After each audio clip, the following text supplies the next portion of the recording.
À Nantes, le procès d'un père de famille s'est ouvert ce jeudi. L'homme est accusé d'avoir tué un éducateur pendant un entretien dans les locaux de la protection de l'enfance.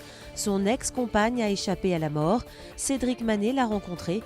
Elle revient sur les violences que son ex-conjoint lui infligeait. Il y a une telle emprise, on se sent fautive, on ment beaucoup et on y croit tout le temps et toujours, malheureusement. Et réellement, c'est un sentiment, on se sent coupable aussi. Mais c'est très dur de se faire de cette emprise. Et maintenant, avec du recul, je me dis comment tu as pu faire, réellement. J'espère que tout cela va servir à quelque chose, effectivement, et qu'on n'attende pas longtemps à réagir pour que de nouveaux drames surgissent ou arrivent, tout simplement.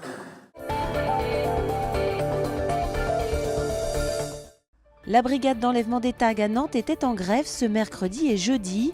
Les agents réclament une revalorisation de leurs primes. Écoutez le responsable CFDT de Nantes Métropole au micro d'Émilie Plantard. 2 jours après la manifestation, les tags délivrent toujours leur message sur les murs de la ville. L'équipe chargée de leur nettoyage est en grève. 100% des effectifs, soit les 13 agents de Nantes Métropole, réclament une revalorisation de leur savoir-faire. Au fil des ans, ils ont su s'adapter à de nouvelles techniques sans compensation financière. On n'a pas le diplôme qui permet d'obtenir certaines finances, mais on a appris sur le terrain tous ensemble, c'est en partie grâce à nous, qu'aujourd'hui on arrive à être très efficace et professionnel. Et ça, c'est pas reconnu. C'est reconnu dans le cœur des gens, mais finalement, financièrement, on ne l'a jamais demandé. Et cette fois-ci, on est obligé de gronder un peu, quoi. Les agents demandent que leur prime soit surclassée, passant ainsi de 110 à 155 €, soit une hausse de 45 € net par mois. Ils ont été reçus hier par l'élu au personnel de Nantes Métropole, sans succès. On a bien vu que l'employeur restait sur sa position, a fait une petite ouverture sur la question de la reconnaissance de la qualification du métier, mais pour l'instant ça reste encore très très flou, ça nous renvoie à un calendrier qu'on ne connaît pas encore, et puis ce n'était pas forcément l'objet, on va dire, de la revendication des agents au départ. Les agents reprennent le travail aujourd'hui, mais leur mouvement n'est pas éteint pour autant. La grève pourrait reprendre jeudi prochain pour la nouvelle manifestation anti-loi travail.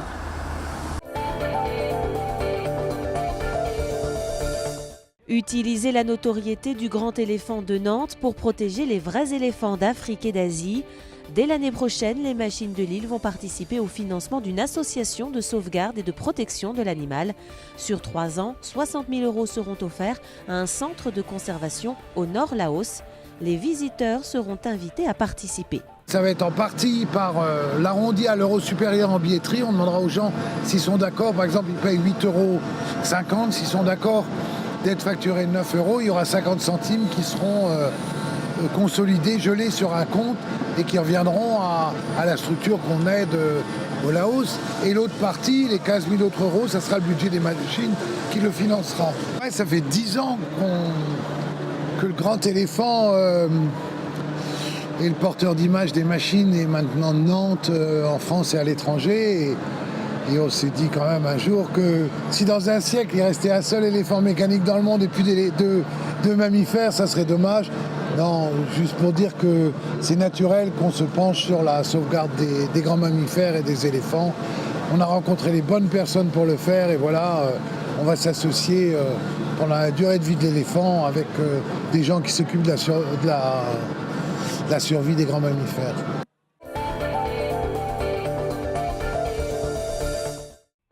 À Brin, les vendanges 2017 devraient être un bon cru. Cédric Manet a rencontré un viticulteur chanceux. La vigne de Vincent Hervé n'a pas été victime du gel au printemps. C'est une affaire de microclimat et un peu de chance.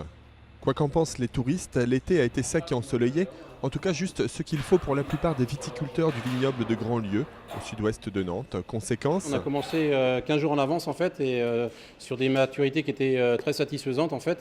Et la difficulté, c'est qu'il a fallu récolter rapidement tous les cépages, et donc tout s'est enchaîné très très rapidement. Et donc en gros, on va récolter en 1 semaine et demie la totalité de l'exploitation. Une situation quasi inespérée il y a quelques mois. En avril dernier, des gelées sont venues perturber les vignes.